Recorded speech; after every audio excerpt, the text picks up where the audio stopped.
Congratulations for making it to the last lab of Bio 106.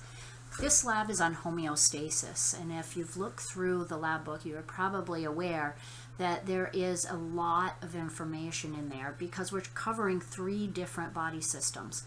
And these are not the only body systems that are involved in homeostasis, but in general, there are 3 that you can put together easily to see how homeostasis works.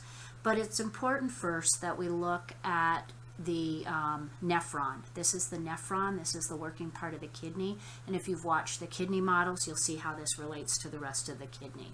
But it's really important that you understand the different terms that we use when we're talking about the nephron. That can be incredibly confusing. So I want to review here the function of the nephron. And this is the nephron. This piece here, whoops, I don't think you can see that. Let me try this. This is the nephron. Okay, this is the end of what we consider the nephron. This is the collecting duct.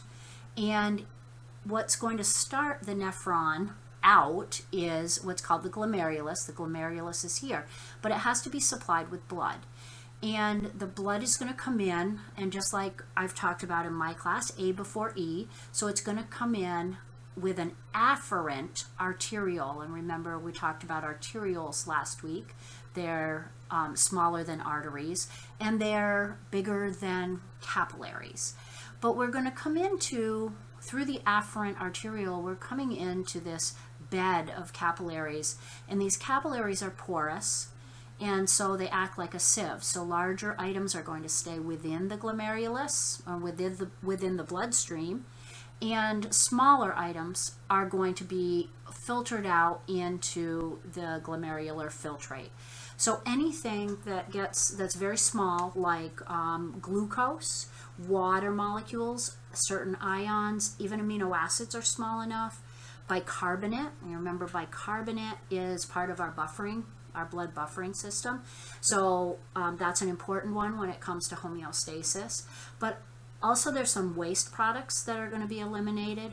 All of those are going to be deposited from inside these porous capillaries into this capsule. Now remember, you're seeing a cut off portion. So this is actually a kind of a sealed ball. All right, so it's an actual ball of capillaries. And so the filtrate is going to then go into the proximal convoluted tubule. I talked about those in the model, so I'm not going to go into a lot of the structure. But what I do want you to notice, so our proximal convoluted tubule is in yellow, and you notice it goes all over. But watch this blood supply. The blood supply comes in and feeds the glomerulus and is filtered, and then it goes out. This is our efferent, beginning with E, efferent arteriole, and that's going to go and it's going to wrap itself around all these tubules, okay, of the nephron. And that's because there's a lot of exchange that's going to occur between the filtrate that has just been formed and those tubules, or the blood supply, excuse me. So between the tubules and the blood supply. So as we look a little farther in our proximal convoluted tubule, you'll see that we have number 2 here, and that's tubular reabsorption.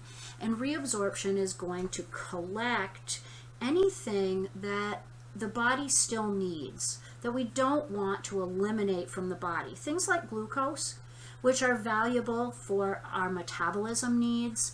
Certain amino acids are going to need to be brought back in. We don't want to lose all our amino acids. We can reuse amino acids. We want to save some of those ions, and we've got to make sure that bicarbonate, which is part of that buffering system, is saved at the right level so that we can maintain homeostasis. So all of the stuff that went into the filtrate initially is going to be kind of looked over, and whatever needs to come back into the blood supply to stay in the body is going to come back into these capillaries. Okay, so in these blood vessels, I should say. So all of these blood vessels are going to wrap around these tubules in order to facilitate that exchange. So then we have our loop of Henle, descending and ascending.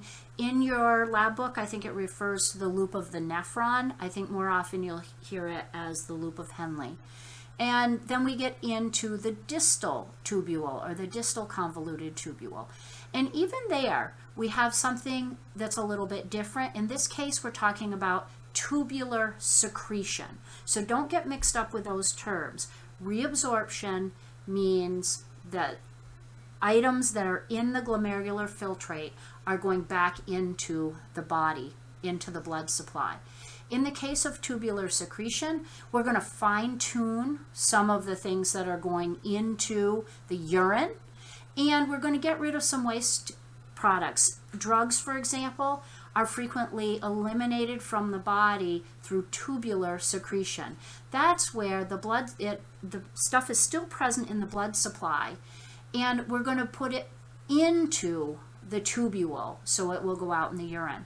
All right, so the three terms you need to remember are glomerular filtration, tubular reabsorption, and tubular secretion. And then we're going to get to this point here, and once it goes into the collecting duct, although we can adjust the amount of water a bit, what we're talking about now is it going and becoming urine. It'll go into the renal pelvis, which is part of the kidney, into the ureter, and then down to the bladder until it's expelled as urine. How do we put all these pieces together? We haven't talked about the lung, or we've talked about the lungs before in lecture, and we've talked about homeostasis. So we've also now talked about the kidneys and how they work. But the liver is something we really haven't talked about during the semester, and the liver is absolutely vital to us. Without our liver, within about 24 hours, we would die. That's why they talk about those mushrooms that you shouldn't eat, those red mushrooms and orange mushrooms that cause hepato means liver, hepatotoxicity. And that's because if liver tissue is destroyed, remember that we talked in my class, we talked about the control of glucose. And we talked about the fact that the pancreas is responsible for insulin, which is going to decrease glucose circulating in the blood, but it's also responsible for glycogen production. And glycogen is going to go to the liver and have the liver free up from glycogen, glucagon is the hormone that's going to the liver. It is going to free up glucose molecules from glycogen storage. Okay, so it's being stored as glycogen. Glucose is then going to be put into the bloodstream to maintain that very specific level of glucose that's required to be in the bloodstream all the time.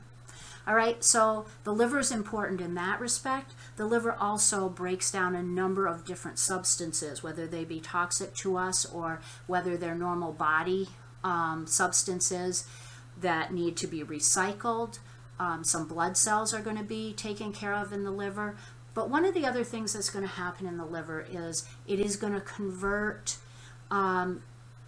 nitrogen source from our amino acid. Okay, so remember we had an amino group on our amino acid, and if amino acids are being broken down, they're going to be broken down in the liver, and some of that can be excreted in the body in the form of urea. Okay, so that's a breakdown product, and urea is a waste product to a certain extent. Okay, there's urea that goes out in the blood, and then there's urea that's reabsorbed for use in the body. But both of those, as you can see, help in maintaining homeostasis. So when we look back at the kidneys, let's put all three of these together. If you look in particular, these are processes, and these are all things that need to happen in the body and that help maintain homeostasis. We know gas exchange occurs in the lungs. We know that O2, oxygen, is brought in and CO2 is eliminated.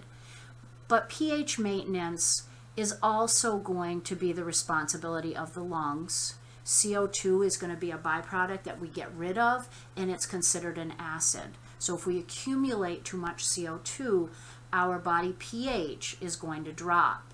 So controlling that level of CO2 is the responsibility of the lungs, but we also are going to control pH through our kidneys. Remember, bicarbonate is going to go out in the glomerular filtrate, and then most of it will be reabsorbed. But if we have to tweak our pH, what goes out in the kidneys is going to be the other piece of that that homeostatic process. So we're going to control pH through both the kidneys and the lungs. Glucose, we just talked about the liver, but in addition, if you were to have a situation like someone being diabetic and their glucose is not well controlled, they will have too much glucose going around in the blood circulation, and the kidneys are going to excrete that excess glucose. Okay, so as best they can, they're going to help control that glucose level. Waste removal is the responsibility of all three of those systems. We mentioned the liver getting rid of urea, but also the lungs removing CO2, which is a waste product. And then the kidneys are responsible for moving or removing that urea that the liver makes. They're responsible for controlling that, not to mention that there's other wastes that are going to be eliminated through the kidneys. And then the kidneys are actually in charge of blood volume, which we didn't talk about, but we do know that we control the amount of water, for example, in the kidneys. So if we were losing blood volume, we needed more, we would find we're urinating less because we're pulling more water in through reabsorption, tubular reabsorption. And then this is the top of page 199. So the last two are page 198, and then this is the top of page 199. And this just talks about some of the specific things that are happening and puts the pieces together. So our decrease, if the occurrence was a decrease in blood glucose, we know that the pancreas is going to secrete the glucagon. That's going to cause the liver to break down the glycogen. And the glycogen breakdown, remember, glycogen is a carbohydrate. It's made up of multiple glucose molecules. So that's where we would get the glucose to increase the blood glucose level. Increase in blood volume and blood pressure, I mentioned that already. Kidneys are going to control the amount of water. Also salts, and we know that water follows salt, right? You know that because you have a pizza and you are thirsty all night. So the kidneys are going to be primarily responsible for taking care of a decrease in blood volume and pressure, and also an increase in blood CO2. The lungs are going to respond if there's increased CO2 in the body, and they're going to respond through the brain, and the nerves are then going to cause an increase or a decrease in your breath, your breathing rate, all right, to help level out that CO2. In order to complete this lab, the homeostasis lab, you're not doing summary questions this time, so although you can fill those out and they may appear on your quiz, you will need to do instead and hand in the spirometry assignment that's attached within the lab. So you need to, by Sunday at midnight, you need to have completed the spirometry assignment and submitted it and taken your quiz, your last quiz for Bio 106, and congratulations.